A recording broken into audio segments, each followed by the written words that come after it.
Cast number one. Hello, everybody. Holy cow.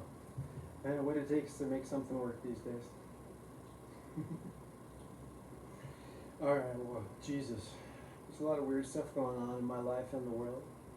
And I thought I would just record it and broadcast it. Sorry if I'm not looking strong enough. Sorry if I blow my nose too much. Sorry if I drink liquids or scream or yell or swear. I'll just go ahead and put that right out there at the beginning. But, Jesus, man. First part of my life had a lot of really exciting, interesting, odd things. And so will the rest of my life. But I'm at a part right now where I figured, hey, let's launch a podcast. And let's call it Wait Until My Hair Grows Out. I'll tell you what that means at the end. So I'm Jason. I'm going to change my name, but I'm going to keep Jason. This podcast has no real purpose except for informing you about what I think is interesting and how I feel and what I think about X, Y, and Z. So I'm going to talk about stuff I like, stuff I know about, comedy, music, sports, and even maybe a little politics or local community stuff and personal stuff. Can't say when there'll be another podcast. Could be tomorrow, could be next week. I haven't decided. This is Monday. This is a good time and place to begin, I think. Monday, May 5th, 2025. Monday, May 5th. I remember my best friend from neighborhood his birthday is in 5 days, on May 10th. I feel like calling him or seeing him. Mike Petro, Mikey. So I think he's about to hit the big 50. It's funny, my mom passed away in 2017, but I always think about her and stuff she said about me and my friends, and this year when I turned 50 in particular. There were like dissertations of information about stuff that I was supposed to do and think about this year after I turned 50. From both my father and my mother, together and separately. It was a real war on me and my brain and my mind and body and everything that was supposed to go down when I turned 50. I don't know if anybody's ever heard anything like this before, but my father did terrible, terrible things to me and my mother. And he made me not even think about it until I turned 50. So that was the biggie. And then a couple of other things were attached to what I was not supposed to think about. So by the time my childhood ended and I was like off to college immediately after high school and just on the other things, I wasn't really dwelling on what I could think about and didn't even consider what I couldn't think about until now. So I'm going to talk about more about that later, although it's painful and I need a therapist to talk about it too. I got a number from where I went to college, SDSU, and got a psychology degree. I got a number there, good old 594 prefix, and for a counselor. So that's on my list of things to do. I think my last therapist might have died, or we fell asleep in the last session. I don't know which one it was, but that was the last session. He was a real nice guy though. Real religious though. Wasn't really looking for religious counseling, but when I looked for counseling, I was in the state of Virginia.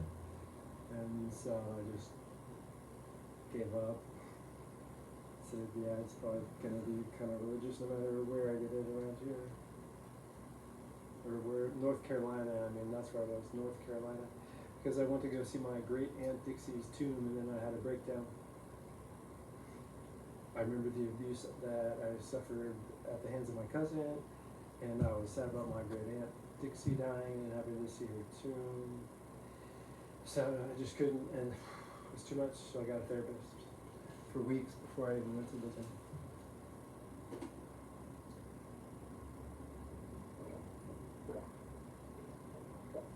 water, lemon juice, and lime juice.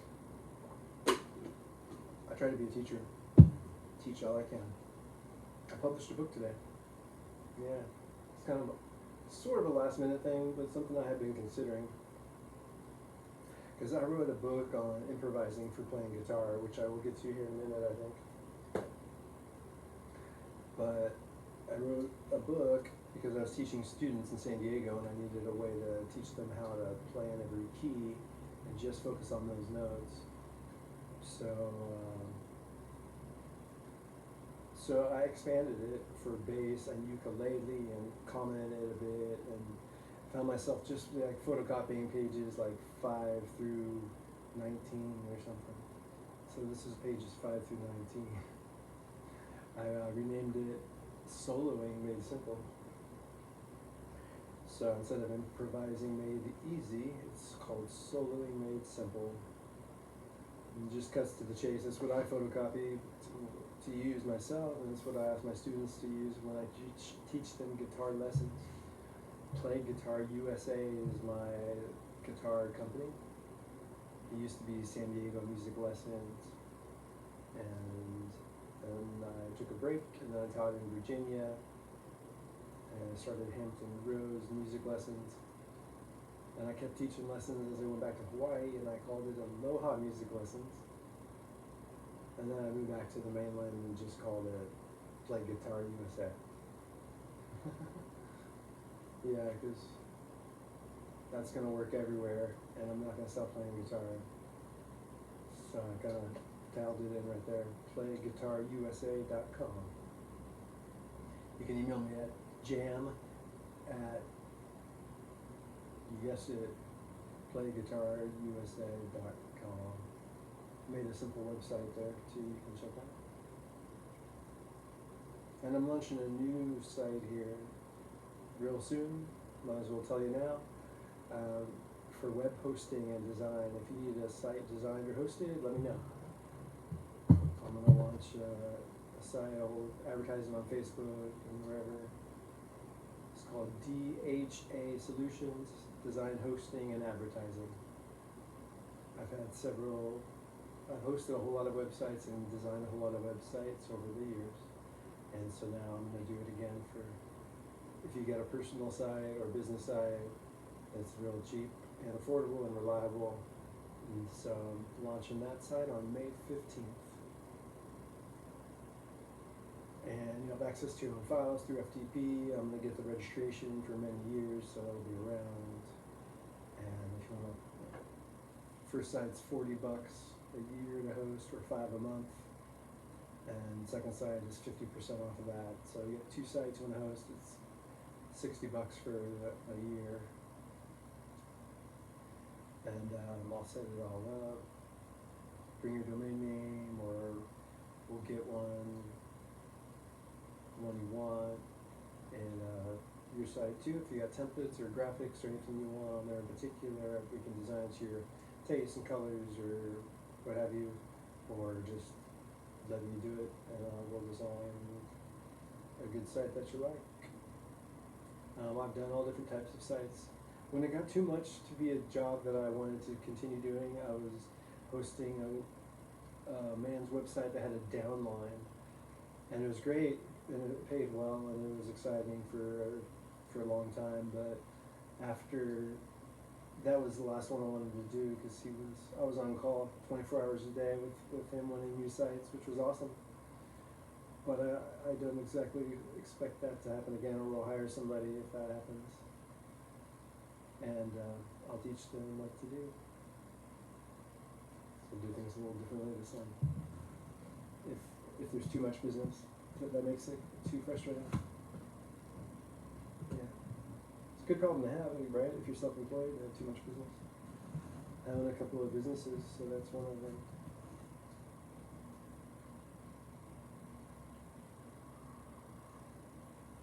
This is hot green tea.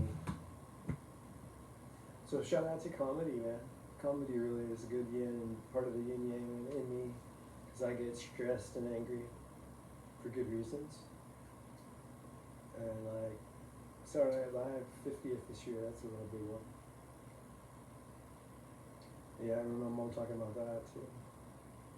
So.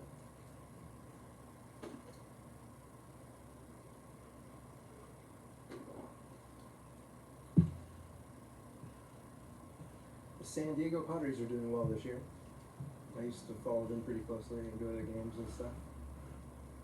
Yeah, I like them. But then again, too, I was disappointed a couple of years ago. It really seemed like MLB gave them a raw deal. And the series, I think it was the NLCS, or they made it real far into the playoffs, and it was obvious in consecutive games that the umpires uh, were making bad calls and going against them at critical points that cost them runs, and ultimately the games. So it really didn't seem like they wanted them to advance into the playoffs. I think they really want big market teams like LA and New York and a couple others. Even though the Padres are one of the top big budget teams, biggest budgets, it's still such a small market in San Diego. Like if they were to go all the way, just there'd be fewer viewers than like, say, a bigger team like LA. And I think that means a whole lot to MLB.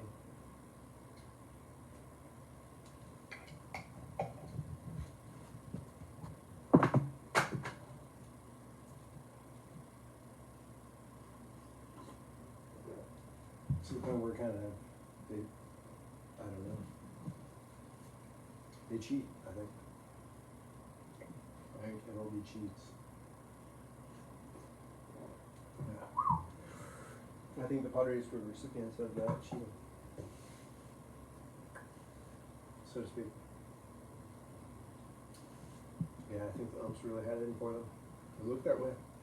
Unless they're like racist or something. But I kind of don't think that was it. It's just a lot of people of different races playing baseball. But you never know. That would be an interesting study to do, just to see if there's more calls against Latinos or against, you know what I mean, like if there's more outs, like put outs, whether it's whether it's caught stealing or thrown out by the right fielder. I wonder if there's more outs for a particular race.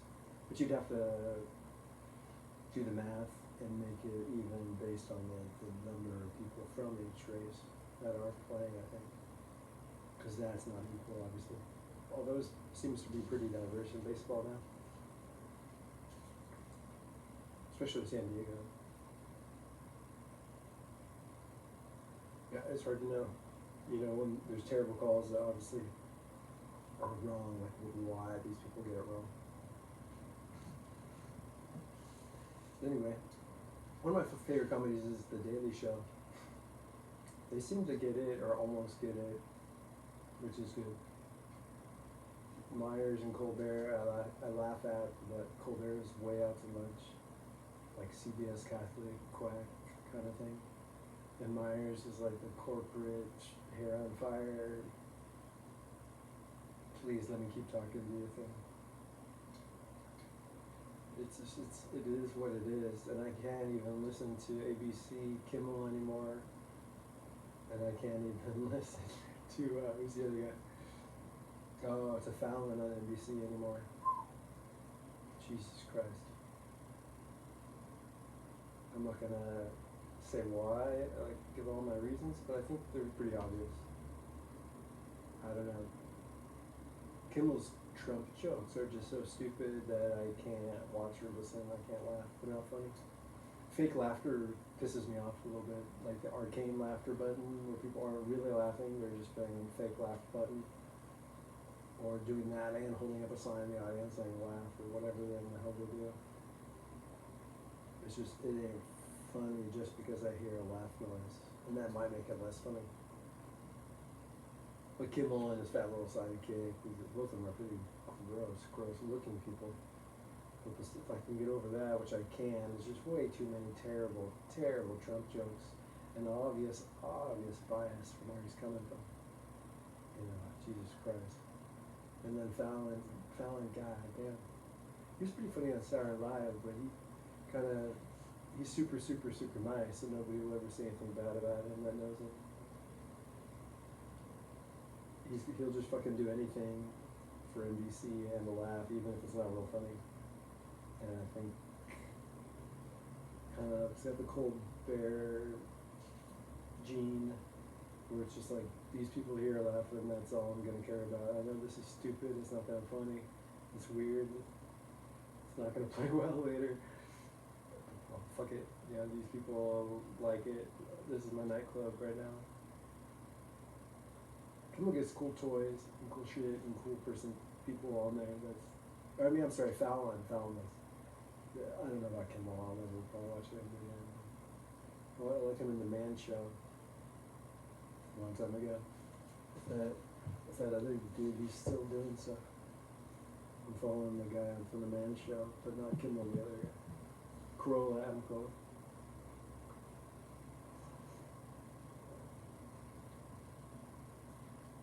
You might be conservative.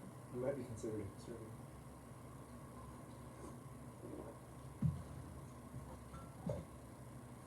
Imagine your mother telling you that you've got to litigate against your father when you turn 50 years old.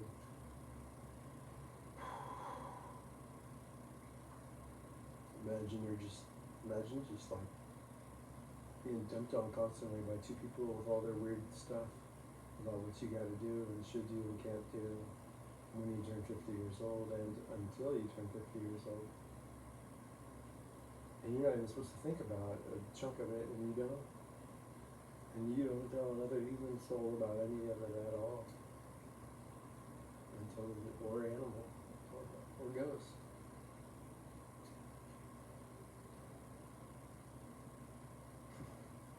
All I know is I'm happy that I'm this person now with these guts inside, because if I was a different person, I'd probably be taking this differently.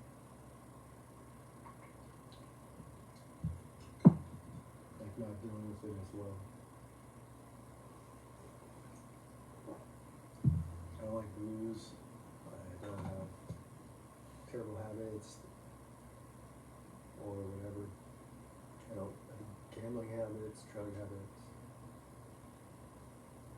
There's just a lot of ways that people process horrible things that happen to them and their loved ones. But I think after the first one, the second and third and fourth thing have become more like I can get over them, possibly. I know you can't always understand everybody and why they do terrible things, and you don't have to. Sometimes you can say they're just a bad person. And that could be putting it real nicely too. I'm living in Portland, Oregon right now, and it's okay. It's starting to warm up. It's getting nicer. I visited San Diego about 2 weeks ago now, and it was okay too. But it was chilly. Yeah, it did get kind of chilly. I enjoyed my time there, except for I was really sad and upset that I had to report a crime there in El Cajon and cry to a police officer and another woman about what happened to me and my mother. I shouldn't have had to do that. And there's a psychopath right now that thinks that they're winning and getting off, and that they've won for 50 years because they've hidden in plain sight with family and Bible study people and whoever my mom told, not turning him into the police. And there's a psychopath that thinks that this whole entire thing, he hopes will be seen as a black eye on women for not reporting or leaving a spouse that rapes them. And he hopes he does every bad thing except for what it's supposed to do. He's bringing a criminal, unrepentant serial rapist to justice. No matter what it takes. No matter who didn't volunteer the truth decades ago. No matter how much torture the psychopath wants to inflict on his victims. No matter. So, Want a sneak peek of my hair? Want a sneak peek? There it is. The nubs, are they growing out? If you have any information about rapes in conjunction with my father, please call the El Cajon Police Department and ask for Officer Rumpel. You can also refer to case number 2500130066.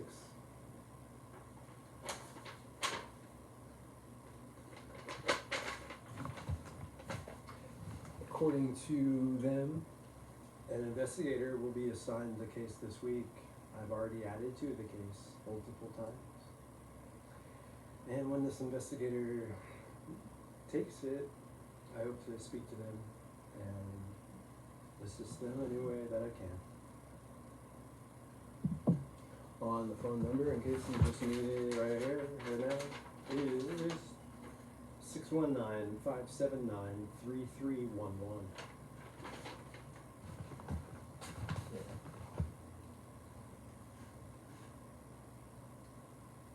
You know, a psychopath thinks that the obvious steps ahead of a person are scary. Not worth it. Because they're liars that continually act and don't show any empathy. Because they don't feel any empathy.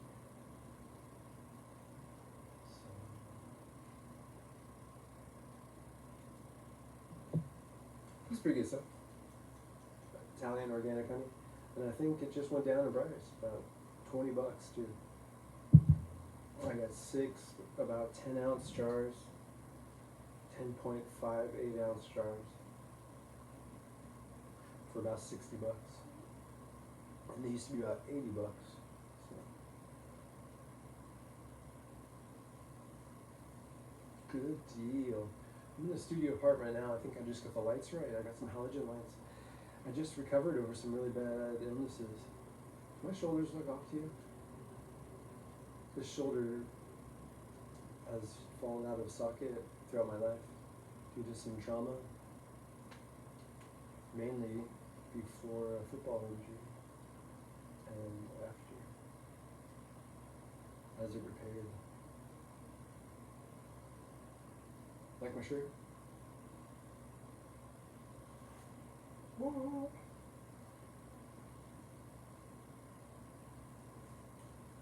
My hair is funny. I'm gonna grow it out again longer.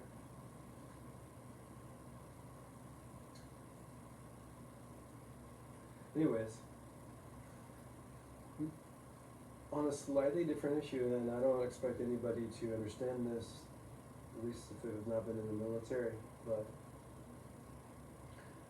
my father was drafted into Vietnam War, and they didn't send him to war, but he came out 2 years later and taught me some things when I was a kid.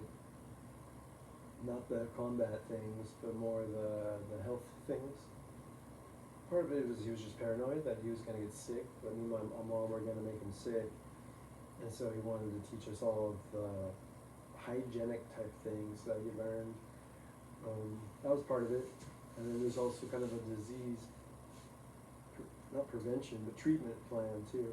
Because he was said that when the Army drafted him back in the 1960s, they apparently GIs that were overseas, like say from Korean War and after, were getting sick in some of the apartments that they rented and stuff. So they had like a litany of ways to treat these illnesses without medicines, without pills. And the thought was, sometimes you don't want to trust the pills they have, that we don't have access to pills, we might be in the jungle, what have you, so. Pardon me.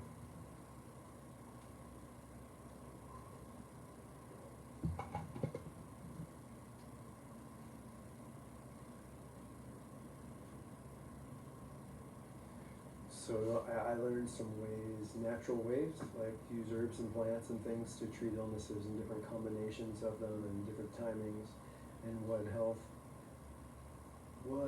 different things on your body meant that were going on inside your body at any time. And things and ways to tell if you're being attacked from things outside your body.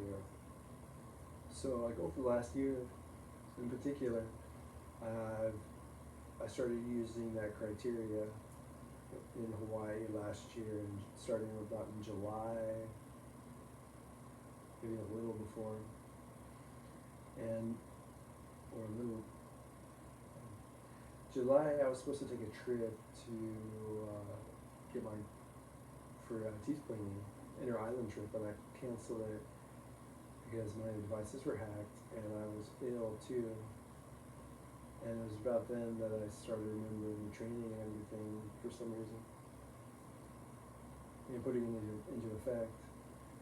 Part of the reason was I've just always kind of been anti-pills. I don't like pills if I can help it. I think it's better to treat the body with plants, but I know it takes longer and you got to do it right and abstain from certain things. Like eating a whole bunch of sugars and stuff doesn't help. So I don't eat any sugar in my diet. I eat organic vegetarian food only. My diet by choice, and I've done that for like the last 12 years. And it's just the highest quality food, and I want to live the longest, healthiest life I can. And I can get all proper nutrition without meat, so I don't want to eat meat. I have no reason at all to eat meat. And I don't miss it at all. And it's hard to find what I like around town. Safeway, Whole Foods, and Amazon, I get everything I need, I think.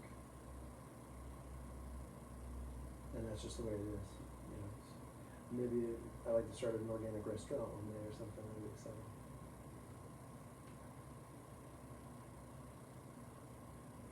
Yeah, I like food and cooking food. This month I've got this black soybean spaghetti.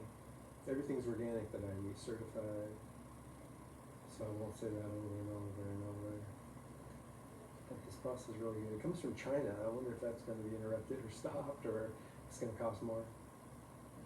It's just on Amazon, but it says made in China. I would definitely buy it locally if I could find organic black soybean spaghetti. But I think that's a tough one to find. But it's a lot better than regular spaghetti.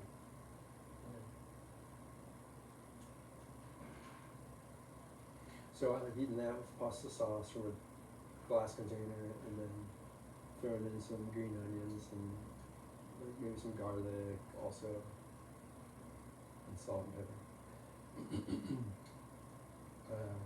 Oatmeal, that's a real simple. Cinnamon oatmeal, and a little honey. That's why I got the honey. Because at the last minute I decided to eat oatmeal this month. I kind of do it by month. So what the hell. It's a good meal. A lot of teas. My teas are pretty taken care of. This is Imperial green tea. Real quick steep. Like if you steep this tea any more than like 30 seconds, it's like bitter, super bitter. I've never had a tea like that before. Like I can't even it's just so yeah. And I used to just always brew it kind of bitter, but it's not good when it's bitter. This is coffee, Allegro coffee. And I guess part of it is grown in Chiapas, Mexico. I think that's some kind of special place to grow coffee beans. It's great black. It's great honey. Allegro organic dark coffee.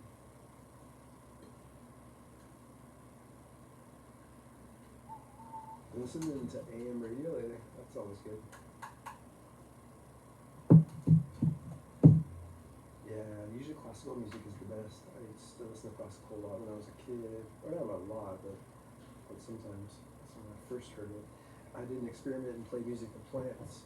And I played rock music, and I played classical music, and I played no music, just to see which would be best for plant growth. and it was pretty close. Both of the music ones performed better than the no music one. So kind of plays just like music in a way. That's another story there. It's just amazing. Wow, maybe that's why my plants took a header for a couple of days when I left, because there was no music playing. Maybe I should leave my music on for my plants when I go out of town.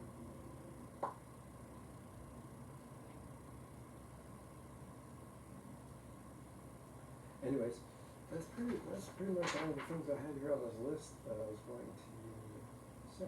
I'm not a big podcast watcher. Yeah, I don't know why. I just maybe I'll do mine better in the future, and I'll like doing them more because I do like a few of them. I like Julie Nolke's. She's a comedian from Canada. I like the girl that does the Trump impressions.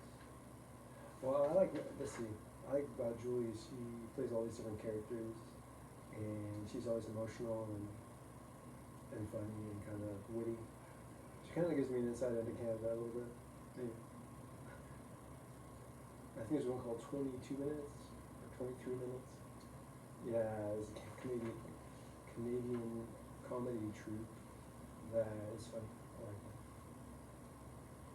But as far as podcasts go, I mean, what is a podcast? That's kind of like a comedy podcast, a couple of minutes, 2-3 long, 4 or 5 minutes long. Sometimes she'll get other people to come in with it. I know what a podcast is. I actually used to podcast a long time ago, an audio podcast through Shoutcast, through Winamp. Yeah, I was kind of one of the OG podcasters, if you want to say that. And since then I realized podcasting is basically a file. Podcasting is just having a file and saying, here's a podcast, download this file. So it could be a live podcast, like this one is, and it could be our own file as well, which this one will be.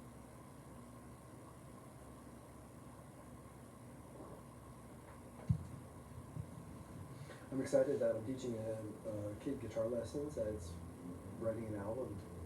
Yeah, I've taught guitar and music lessons for over a decade, and like, let's see, probably 15 years if I count all the years. But this kid, I've taught him for about 2 years now, and he's a left-handed player, and he upgraded his guitar once, and now he's in a class where he needs to record tracks for an album of 12 songs. Yeah, and I've learned about what he's like, his equipment and how he's got to do it for school, and we've been writing songs. Yeah, he's been writing songs, and I've just been listening and teaching him as much as I can while he's playing, and about song production and performance. Yeah, I guess I'm pretty fortunate to have had the time in my life to do recordings like that and perform and stuff. I used to use Cakewalk, which was a digital multi-track recorder on a PC, and I recorded songs and albums, just laying down track by track and then layering them and exporting them. It's not that difficult, and it's a pretty good and easy thing to do, especially if you're just a solo musician and you want to record a few different instruments on an album and don't have a way to get other people into a recording studio and do it like that. Yeah. So all the students in this class are doing it the same way pretty much. And so, he may play drums he may play bass with a keyboard or with the top, part of his guitar, the bass strings, the 6-string electric guitar. And, but he'll figure it out. And I think they're probably all instrumental songs. So far we've worked on song 1, song 2, and song 12. I imagine this week we'll work on song 12 more, and maybe song 3 or something. Yeah, very interesting. Bringing back all those juices and thoughts about when I recorded music and albums and things, and improving on what I had considered. It's a pretty cool experience. Yeah. I want to record some songs, and I actually kind of wrote one and played one the other day, a new one. So maybe, and I've been saying that, so maybe I'll end up doing that too. Who knows? I mean, technically anything is an instrumental song. Anything I play, I'm gonna play a song here in a minute. You call that an instrumental song? That'll be an instrumental song. But I want to make it good and cool and rad enough to want to play it again and again and not forget it, which I think I might be doing and have done that. You know what I mean? Like I can noodle around and improvise all day, but then if I gotta pick a section of it and call it a song, and it'd be nice if I could reproduce it.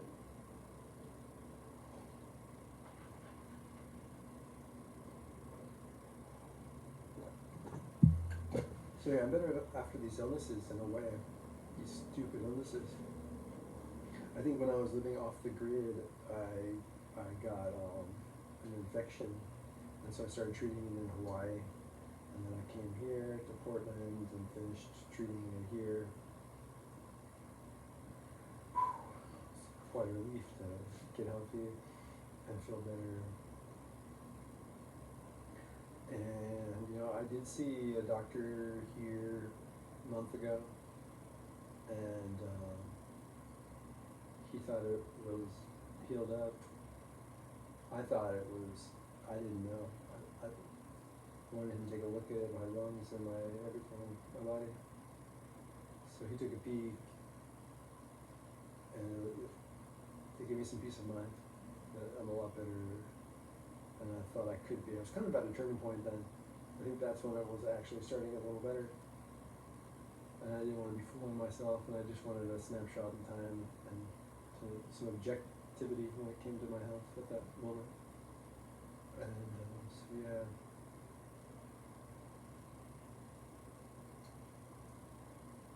I now have some really, really health things, but they are the amount and the ways that they're debilitating and the how and the why are difficult to articulate. Yeah. There's a psychopath that doesn't want to be blamed for anything when they're the cause of everything. And to just brazenly throw fingers or point fingers, I mean, isn't what I'm about. I'm about facts. And when I have the time, ability, and desire to show you and prove to you what I'm saying is true, I will. Liars know that they're not going to stop being on the run or trying to make truth tellers go on the run. And that's life. Let's talk about politics for a minute. That's actually the one thing I skipped. I mentioned I published a book today. Oh yeah, I did. Did I mention it was my 72nd book that I published? Yeah, I published my 72nd book today. That's pretty amazing. Pretty amazing. You just gotta do it one at a time. I'm gonna publish another book, and it's gonna be a book of poems. And sometime between now and June 20th, I've already written 94 poems for it. It's going to be called School's Out Forever. I'm going to probably write about 10 more or so.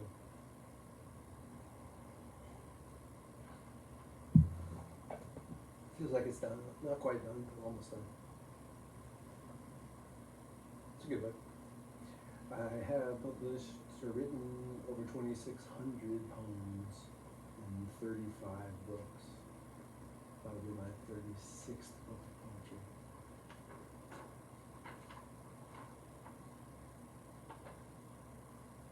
So man, some people got into an argument today with themselves because I wasn't arguing with anybody. It was pretty weird. Yeah, some real angry people on Twitter X, like from India. Yeah, it's crazy. It's crazy how people believe propaganda and then come after you for not supporting their way of thinking. and accuse you of X, Y, and Z. But that's what they were doing. See, the India and Pakistani conflict, like around Kashmir and such, looks to me like something like the Israeli-Palestinian conflict, where it's gone on for a long, long time, tit for tat, back and forth, and they both want the place, and they're both angry that they can't both till they have the place, and the other one would just leave them alone. And so they bomb one, or they do something to one, and that's just part of it. They've got other interests too. They've got same bullshit, tit for tat. And then the second somebody like me steps up and says, just stop fighting, just quit. You guys should just find peace and talk. Then the Indian side today apparently didn't like that solution, and I'm the devil and Satan's this, and all I said is stop fighting. You guys just shut the fuck up and stop killing each other. And that was anathema to some real deranged people on the internet. You saying, just shut up and stop fighting. And then America was blamed for like whatever people have done in the last 100 years. I was called names. Jesus, man. Don't ever think peacekeepers or truth tellers have an easy road. There's always somebody like ready just to display their ignorance. So, last thing on this list I probably don't even need to talk about is politics. So just forget it. I'm disappointed that the United States allows a Zionist gerontocracy to make all of the important decisions, especially because they're being bribed by AIPAC PACs to do what a foreign country wants them to do. So instead of having great minds and young minds and kids, independent and patriots leading this country, you've got the opposite. And it's pathetic. And you should probably just leave. Because they're full of shit, and they're not getting any less full of shit.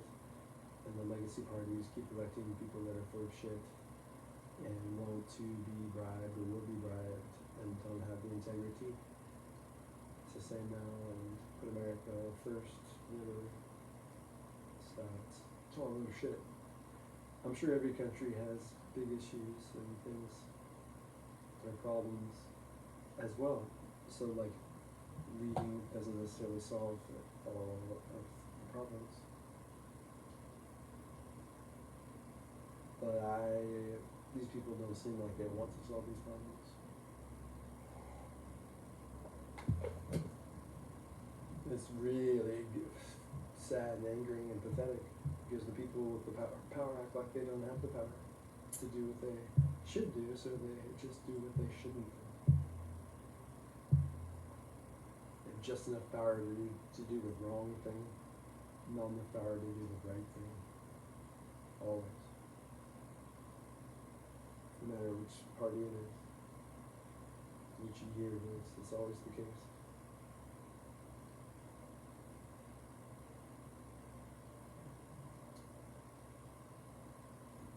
Yeah, capitalism is kind of sad. I think it's hard to tell if it's Christianity or capitalism or a mixture that deeply changed some of people that I grew up with into people that I don't relate to any longer and that are just off the deep end.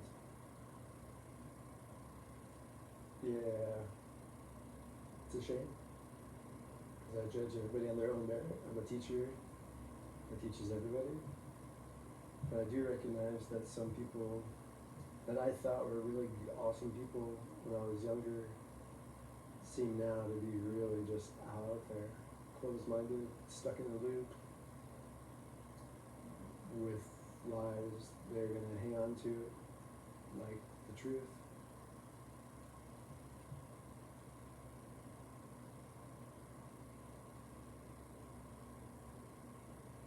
Did you hear that? Did you hear that sound like that from a psychopath, or is that just me? Cause he's trying to intimidate me. He thinks he's gonna scare me. He thinks that I've got a point where I'm gonna stop.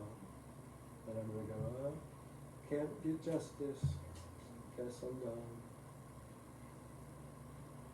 But that's not in my DNA.